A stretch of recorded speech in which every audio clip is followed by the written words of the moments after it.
Hello guys, welcome back to my YouTube channel S K M study a way of success. मैं हूं आपका educator Shivam Mishra और आज आपके लिए लेके आए हैं टॉप 25 ऑब्जेक्टिव क्वेश्चन। जी हाँ, आपके क्लास 12 बायोलॉजी का ये 25 सबसे महत्वपूर्ण वीवीआई वाले हमारे ऑब्जेक्टिव क्वेश्चन है। और इसका जो नोट्स है, पीडीएफ है, वो टेलीग्राम के साथ साथ अब आपको एप्लीकेशन पर भी एप्लीकेशन देखिए। टेलीग्राम पे क्या है कि सारे जो पीडीएफ नोट्स हैं वह एक जगह नहीं रहेंगे, लेकिन जो आपका ऐप्स है, एप्लीकेशन है, वहां पर सारे पीडीएफ नोट्स फ्री में एक जगह प्यारे बच्चों उपलब्ध हैं। आप जाएंगे व्यू फ्री मटेरियल पे, बैच पर क्लिक करेंगे, व्यू फ्री मटेरियल पे जैसे क्लिक करेंगे वहां पे उसके अंदर सब्जेक्ट वाइज खुल के आ जाएगा। बायोलॉजी का अलग आपको डाला गया है, फिजिक्स का अलग डाला गया है, इंग्लिश का अलग, हिंदी का अलग और केमिस्ट्री का अलग डाला गया है। और साथ ही साथ आप बायोलॉजी का बैच ज्वाइन कर सकते हैं, केवल 299 रुपए में है, जो कि 1 फरवरी से शुरू हो रहा है। आपका इफेक्टिव बैच है। इसमें मेरी पूरी हैंड रिटन नोट्स फ्री है, साथ ही साथ पूरी लाइव क्लास फ्री दे देंगे, प्रीवियस ईयर पेपर सोल्यूशन देंगे, मॉडल पेपर देंगे, चैप्टर वाइज इंपॉर्टेंट टॉपिक देंगे, चैप्टर वाइज सारे इंपॉर्टेंट क्वेश्चन देंगे। तो ये बैच जरूर जाके ज्वाइन करें और गूगल प्ले स्टोर से एसकेएम स्टडी एप्लीकेशन को डाउनलोड करें या फिर link in the description box के अंदर लिंक दिया गया, जाके एसकेएम स्टडी एप्लीकेशन को जरूर से जरूर डाउनलोड करें। साथ ही साथ टेलीग्राम चैनल ज्वाइन करें फ्री में नोट्स और पीडीएफ प्राप्त करने के लिए। जो इसका फ्री नोट्स है आपको वहां पे उपलब्ध हो जाएगा, आप जाके डाउनलोड कर पाएंगे। कहां पर? टेलीग्राम और एप्लीकेशन दोनों पर इसका मैं पीडीएफ भेज दूंगा, ठीक है ना। और जाके बायोलॉजी की तैयारी करना चाहते हैं 299 वाला, जरूर आप बैच ज्वाइन करें। तो यहाँ पे है टॉप 25 ऑब्जेक्टिव क्वेश्चन, जो कि बोर्ड परीक्षा 2022 में आएगा ही आएगा, ठीक है ना। इसके पहले भी मैंने बता चुके हैं ऑब्जेक्टिव क्वेश्चन। चलिए देख लेते हैं यहाँ पे कि पहला यहाँ पे ऑब्जेक्टिव क्वेश्चन यानी 26 20 हम लोग 50 यानी कि आप कर सकते हैं 26 से 50 25 क्वेश्चन देखने वाले हैं। डीएनए और आरएनए में समानता है। डीएनए का पूरा नाम क्या होता है? Deoxyribonucleic acid, deoxyribonucleic acid. और आरएनए का पूरा नाम क्या होता है? Ribose nucleic acid. तो डीएनए और आरएनए में समानता है। क्यों समानता है? दोनों न्यूक्लियोटाइड की पॉलीमर श्रृंखला है इसलिए समानता है, या दोनों में एक समान श्रृंखला पाई जाती है, या दोनों एक समान पाइरीमिडाइंस से युक्त होते हैं, या दोनों इकहरी पॉलीन्यूक्लियोटाइड श्रृंखलाओं के रूप में होते हैं। तो डीएनए और आरएनए में समानता है। क्यों समानता है? क्योंकि दोनों में एक समान श्रृंखला पाई जाती है, दोनों में एक समान श्रृंखला पाई जाती है, इसलिए डीएनए और आरएनए में क्या है? समानता है। यानी कि ये क्या प्रदर्शित करते हैं? समानता को प्रदर्शित करते हैं। सॉरी थोड़ा सा नॉइस, क्योंकि इस समय खांसी आ रही इसलिए नॉइस देखने के लिए मिलेगी, इसके लिए माफी चाहेंगे। अगला प्रश्न है यहाँ पे, संदेशवाहक आरएनए का निर्माण होता है। जो संदेशवाहक आरएनए का होता है, संदेशवाहक आरएनए को ही एमआरएनए यानी कि मैसेंजर आरएनए बोला जाता है। तो संदेशवाहक आरएनए का निर्माण होता है कहाँ पे? केंद्रक में, गाल्जिकाय में, राइबोसोम में, एंडोप्लाज्मिक रेटिकुलम में। तो जो संदेशवाहक आरएनए का निर्माण होता है वह हमेशा और हमेशा केंद्रक में होता है। किसके अंदर संदेशवाहक आरएनए का निर्माण होता है? केंद्रक के अंदर संदेशवाहक आरएनए का निर्माण होता है, यानी कि मैसेंजर आरएनए। संदेशवाहक आरएनए को क्या बोलते हैं? मैसेंजर आरएनए बोला जाता है। तो ये चीजें आप लोग याद रखेंगे, जो कि काफी इंपॉर्टेंट। मान लीजिए संदेशवाहक ना दे के बोल दे कि एमआरएनए का निर्माण होता है, मैसेंजर आरएनए का निर्माण होता है, तो आपको ये सारी चीजें याद रखनी। कहाँ पे? आपको केंद्रक में, यानी जो सेंटर में होता है संदेशवाहक आरएनए का निर्माण।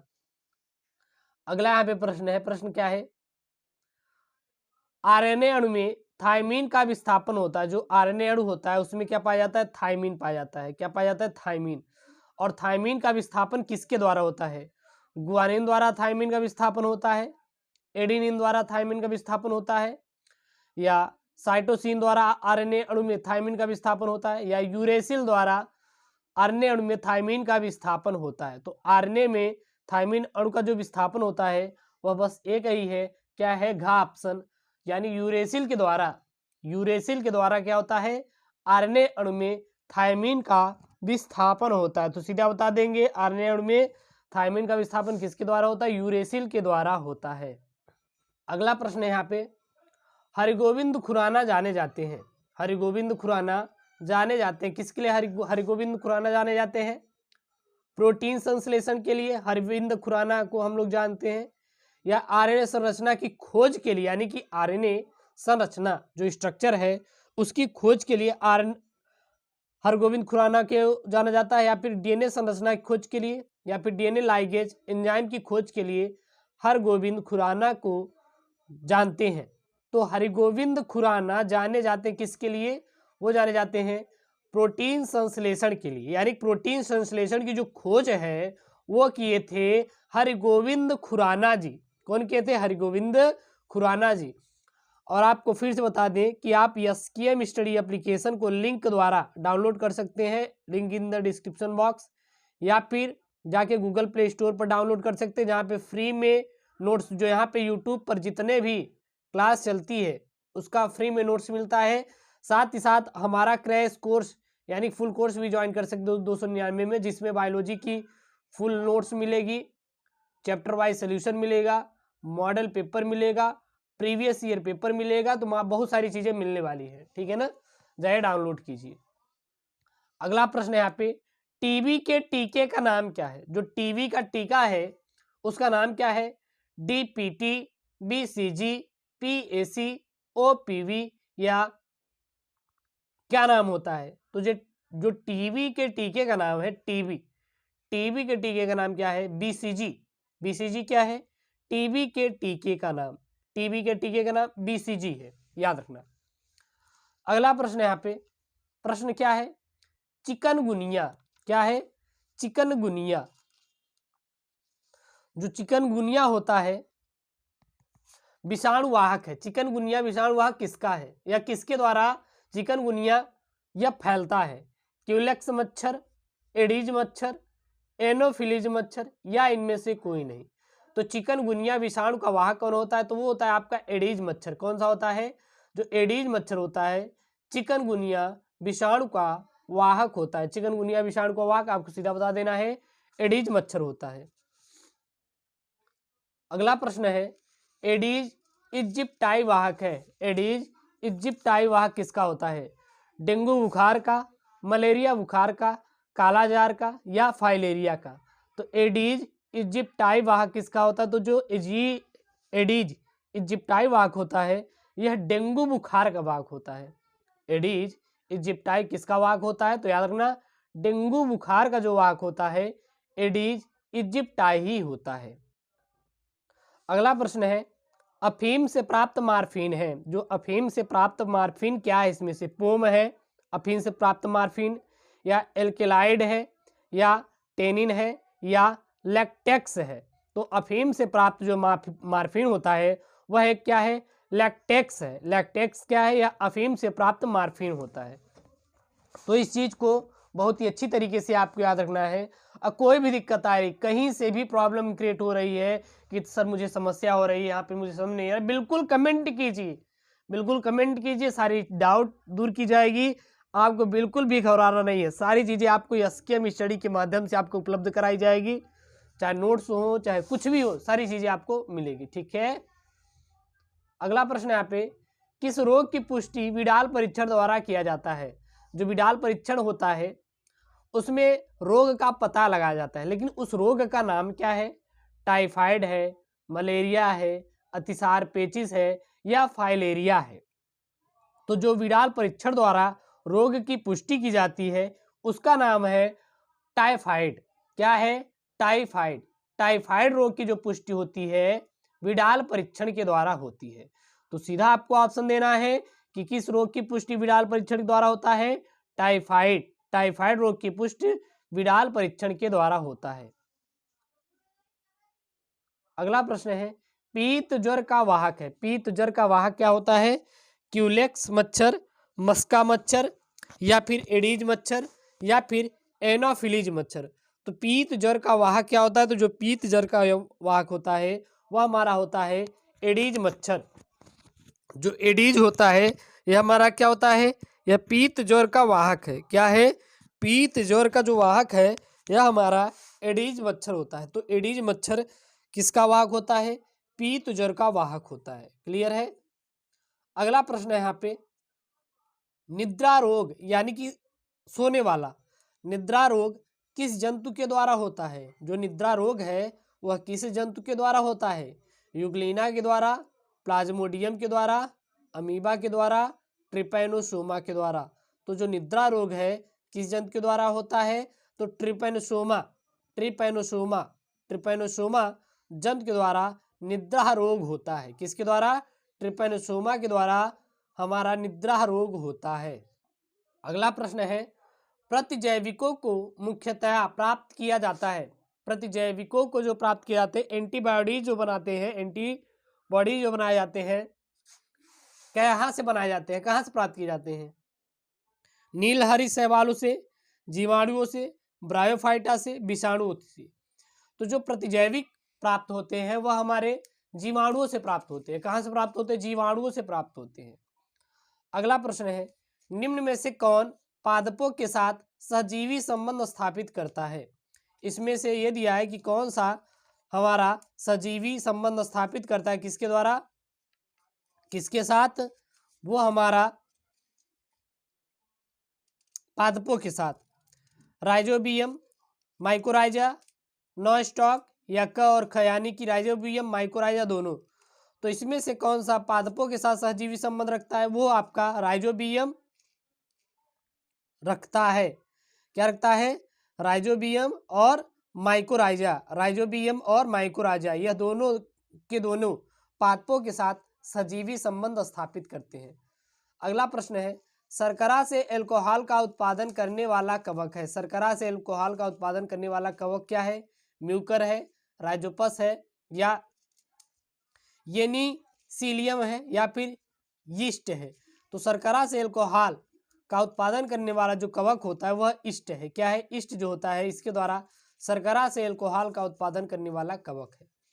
अगला प्रश्न है, पेनिसिलिन की खोज किसने की? जो पेनिसिलिन है इसकी खोज किसने किया था? बिजमान ने, स्मिथ ने, फ्लेमिंग ने, आर्बन ने। तो पेनिसिलिन की खोज किसने की थी? फ्लेमिंग ने किसकी खोज की थी?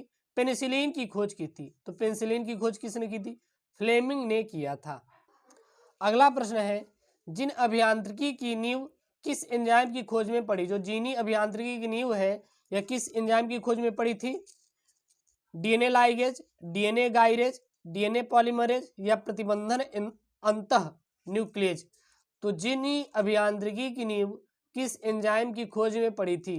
तो वो पड़ी थी प्रतिबंधन अंतः न्यूक्लियेज। प्रतिबंधन अंतः न्यूक्लियेज के द्वारा ही जीनी अभियांत्रिकी की नींव किस एंजाइम खोज में पड़ी? प्रतिबंधन अंतः न्यूक्लियेज। क्लियर है। अगला प्रश्न है यहाँ पे, कौन सा एंजाइम डीएनए खंडों को जोड़ने का काम करता है? लाइकेज, एंडोन्यूक्लियेज, एक्सोन्यूक्लियेज या काइटिनेज। तो कौन सा एंजाइम डीएनए खंडों को जोड़ने का काम करती है? तो वो करती है लाइगेज। जो लाइगेज का काम होता है डीएनए खंडों को आपस में जोड़ने का काम कौन करता है? लाइगेज करता है। क्लियर है। अगला प्रश्न यहाँ पे, जेनेटिक इंजीनियरिंग का उपयोग होता है। जेनेटिक इंजीनियरिंग का उपयोग कौन करता है? कृषि क्षेत्र में, चिकित्सा क्षेत्र में, वैक्सीन में, या फिर इनमें से कोई नहीं। तो जेनेटिक इंजीनियरिंग का उपयोग जो किया जाता है वह हमारा किया जाता है कृषि के क्षेत्र में, चिकित्सा क्षेत्र में, वैक्सीन के क्षेत्र में, यानी कि इनमें से सभी। अगला है, डीएनए खंडों की पहचान करते हैं नॉर्दर्न ब्लॉटिंग से, सर्दर्न ब्लॉटिंग से, वेस्टर्न ब्लॉटिंग से, या फिर इनमें से कोई नहीं।